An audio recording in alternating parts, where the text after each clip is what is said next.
What's going on, y'all? This comments explain I straight up jacked Jay's Bitch stole my shit. stole his stuff.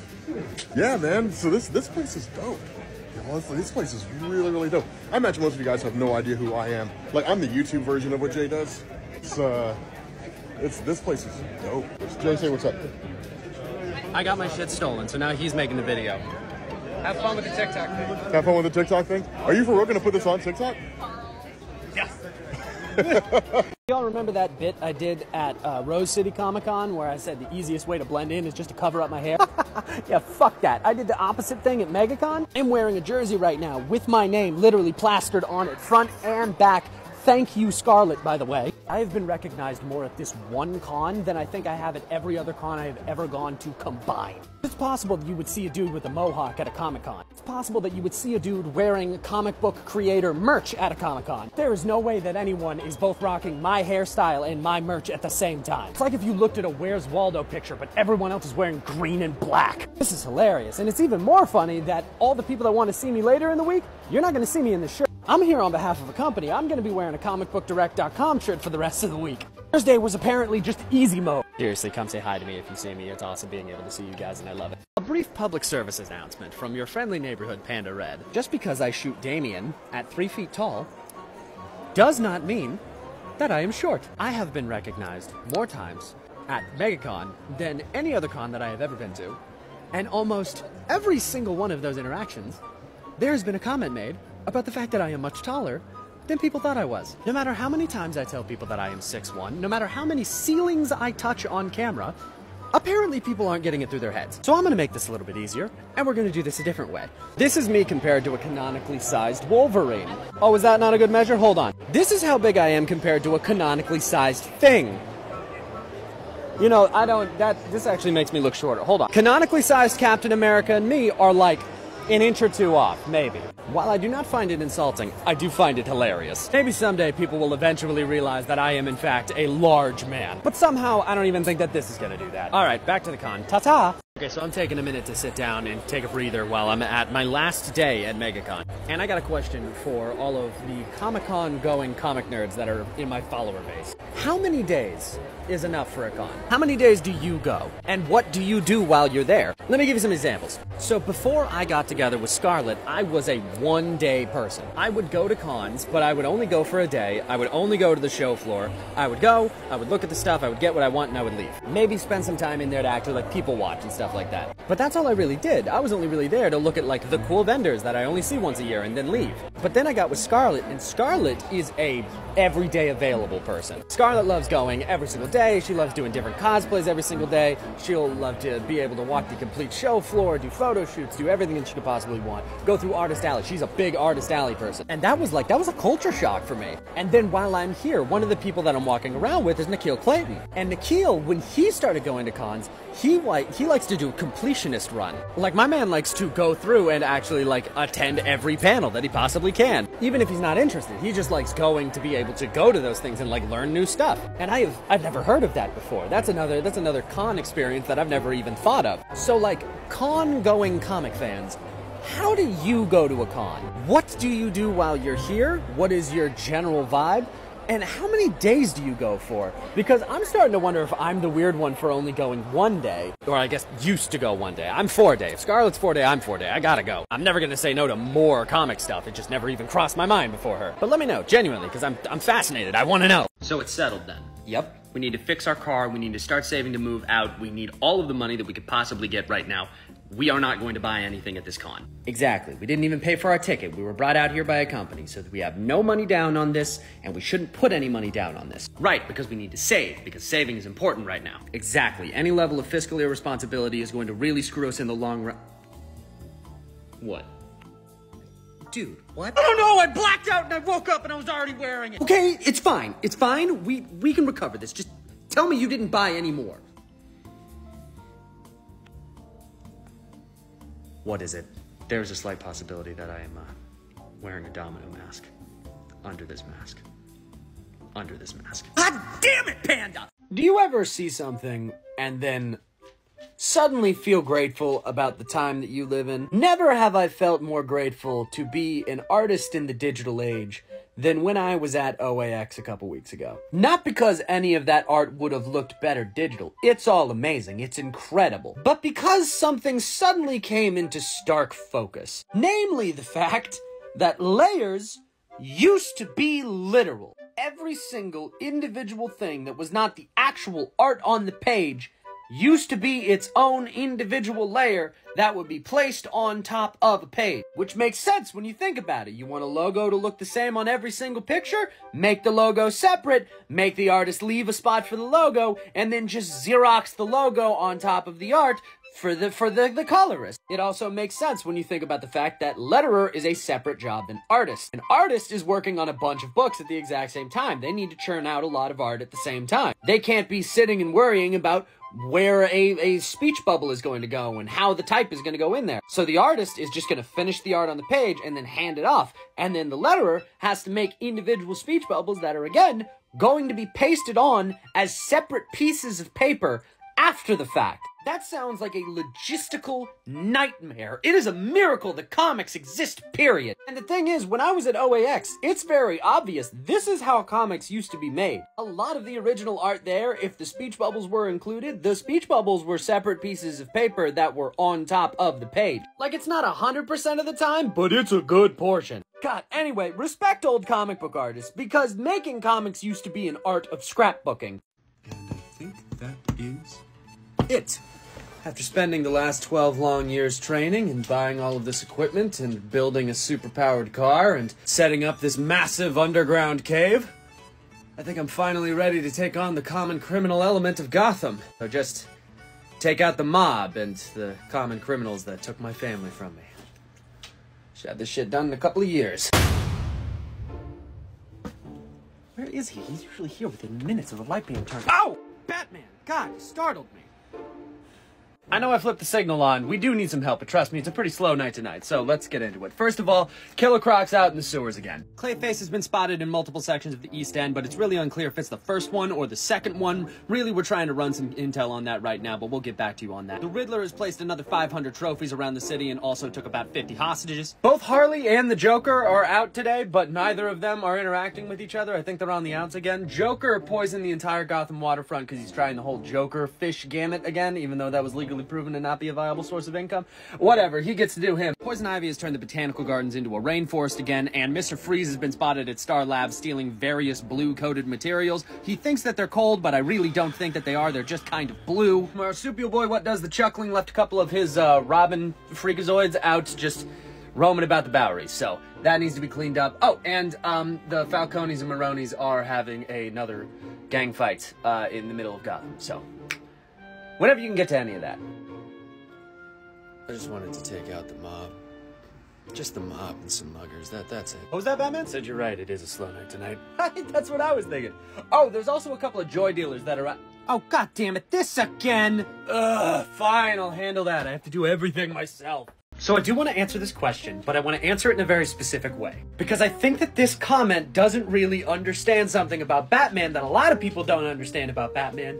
That is true for basically every other superhero. The reason that nobody has kidnapped Bruce Wayne to lure out Batman before is for a couple of reasons. One being, you don't want to lure out Batman. Pretty much every criminal goes, absolutely fuck that, I'm not gonna try and fight the Batman because they're not even sure he's human. And the second thing is that Bruce Wayne and Batman aren't publicly very close. Like, there's some times where, like, Bruce Wayne supports the idea of Batman, or, like, he starts Batman Incorporated and keeps all of that stuff in line. But, like, for the most part, Bruce Wayne is like an anti-Batman person in public. He's a criminal, he's a demon, he's a myth, he's fake. Why the hell would I even think about it? That's what Bruce Wayne kind of usually acts like Batman is. He doesn't publicly support Batman, so there's no way that bringing Bruce Wayne and kidnapping him would call out Batman specifically. It's not like when people kidnap Peter Parker or like go to Peter Parker and be like, hey, you know Spider-Man, can you go get Spider-Man for me? Or like they go to Jimmy Olsen or Clark Kent because they've done stuff with Superman, or Lois Lane because she's directly had interviews with Superman. It's not like that because Bruce Wayne openly is like, yeah, Batman fucking sucks, man. And I think that's really cool because he's one of the only superheroes that has a secret identity that openly talks shit about his superhero identity. Even Peter Parker, photographer for the Daily Bugle, which is essentially a Spider-Man hit piece, will still defend Spider-Man in conversations. Bruce don't fuck around with that. Bruce is like, that's a totally different dude, and that dude sucks. Fuck that guy. Anyway, here's my 8 bruised and battered children. They got it skiing, don't ask. Guys, I've run into a very specific problem. Next weekend, I am going to be going to Emerald City Comic Con. I myself love to cosplay. Now, the first day I'm not going to be cosplaying because I'm going to be getting off a flight that morning, so I'm just going to be in my jersey that has my name. The second day, I'm going to be cosplaying as Bill because it's just easy to fucking wear, and enough people on here know who Bill the Henchman is that I should be recognized a couple of times. But I'm trying to figure out what I want to cosplay for the third day, and that has led me down a rabbit hole where I have realized something. You see, over my years of being on this app, I've put on a pretty hefty amount of weight. Not something I'm ashamed about. I used to be skinny as a twig, and now I'm up there. I'm a bigger guy. And the problem that I have realized is there's not a lot of, like, chubby superheroes. Now, I'm not talking fat. Like, there's like, big fucking superheroes, but usually it's either morbidly obese or jacked as fuck. I can think of, like, 3 or 4 superheroes off the top of my head that would fall into the category of chubby, and most of them are just other superheroes that have gained weight. Like, the only 2 that I can really think of that I think are just chubby are, like, Demolition Man and Night Owl from Watchmen. But if you try and think of, like, really big characters, then you got, like, the fucking Kingpin and Volstagg and Blob and Slug and fucking Bouncing Boy. There's a billion. And I'm specifically talking about male characters here. I'm not saying that this isn't a problem in female spaces. It absolutely is. But because I have fallen down this rabbit hole in looking for cosplays for me, I have started to realize there's not a lot, is there? I also want to stress, I'm not trying to body shame absolutely anybody. I am a bigger guy, and I absolutely think that there should be more bigger characters. I think that that's fucking great. I also want to stress that anybody of any body type can cosplay absolutely anything. Cosplay, like comics, is for everybody, and that includes all body types doing all characters. This is specifically just a thing that I am looking for. I'm looking because I genuinely want to find a character that fits my body style, but if I wanted to cosplay Red Hood, there's absolutely nothing wrong with that. I apologize if the language that I use isn't what it could be. I'm still trying to figure it out myself. Feel free to correct me in the comments. My apologies if I offended anybody. But, like, can anybody think of, like, I don't know, overweight superheroes? Like, not huge like Kingpin, but, like, middle weight, like not jacked, but not fucking huge. It seems like the comic book reasoning is, oh, we need a fat character. We're gonna make them big as fuck. We're gonna make them the size of a fucking blimp. Unfortunately, it kind of seems that whenever they make a bigger character like that, the entirety of the, like, joke behind their powers is that they do something a big character should. Kingpin's as big as a fucking blimp, but, you know, it's cause he's all fucking muscle. Bouncing Boy needs that size so he can bounce off the wall. The Blob is a human wrecking ball, so he's super fast, even though he's big. It feels a little insulting, if I'm gonna be honest. I don't know, off the top of my head, I got, like, Demolition Man, Night Owl, and Dr. Octopus for, like, middle-of-the-road, just chubby guys. Can you think of anything? Please comment. I genuinely want to know. And again, apologies if my language is less than perfect. Y'all want to know how packed my schedule is? Next week, me and Scarlett are going to a wedding in California. That wedding's on the 29th. We leave the 28th. The morning of the 1st, we get on a plane and come back to Seattle, where we then immediately go to Emerald City Comic Con. We do that for 4 straight days. And then on Wednesday, Scarlett has a surgery, but it's a specialty one, so it's in California. So we need to leave on Tuesday because plane tickets are too goddamn expensive for us to fly. So we're driving 20 hours to go to California. And then after the surgery, the recovery period's like a month. So for about the next month and a half, give or take, we have plans back to back to back to back to back. Y'all are gonna get classic flavor Panda for a while. Fuck me, you're gonna get the Panda that was stressed out making videos in his dorm room to distract himself. Shit! Anyway, we're doing Regrettable Superhero today, because I need something fucking light. Welcome back to Regrettable Superhero of the Week, the weekly, non-weekly show where I take one character at random out of the league of regrettable superheroes, and then I run the fuck down. Give me someone stupid, I need to vent. Who do we got? Who do we got? Who do we got? Who do we got? Who do we got? Didn't we already do Moon Girl? Wait, Moon Girl? Like Moon Girl and Devil Dinosaur Moon Girl? Please tell me it's not Moon Girl and Devil Dinosaur Moon Girl. It most assuredly is not. I will say, This cover makes me wonder if I should be putting this on TikTok. Feel like this one might be something that rhymes with spacist. Also, what is happening to her torso here? Why is her chest deflating? I'm not even gonna get into this dude over here. I mean, he looks like he is having the time of his life, which I mean is honestly great. If I lost my nose like that, I would be absolutely depressed.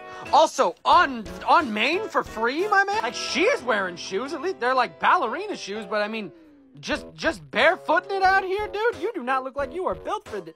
What is going on with his face? Also, I don't know what this dude's chasing, but they're facing the whole ass wrong way. These guys at least are chasing these two right here. I don't know where these fucking spears are coming from. They look like they're coming from the opposite direction. So unless they're in a circle right now and this dude's just complete non sequitur, I don't really know what's going on this cover. Yeah, this is rip-off Wonder Woman.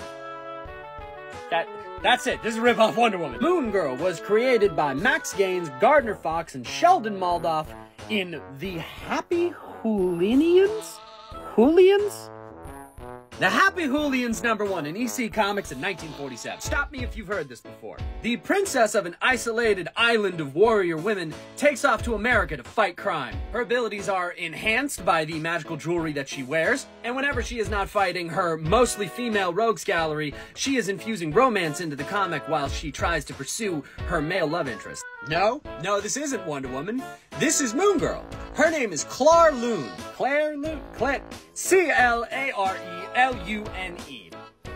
I don't know, it's either Claire or Clar, I'm not entirely sure. She's supposed to be from a mystic island of magical women. It could be Clar. Not only did she not really have much going for her in the terms of originality, but she was also the sole costumed hero of EC Comics, her publisher. EC at this time was essentially pretty much only known for horror stories. To the point that when Frederick Wortham went after comics and created the Comics Code Authority, EC was one of the biggest things that he talked about because they produced so many horror stories. So a Wonder Woman ripoff that was just a little bit of adventure and romance didn't really fly off the shelves. They've tried to remake her like 6 or 7 times, and every single time it's not gone great. Which, as of the printing of this book, her last publication was a 5-issue miniseries in which she appeared once. Yeah, I'm gonna have to say regrettable. Don't get me wrong, I see the vision, but DC saw it first.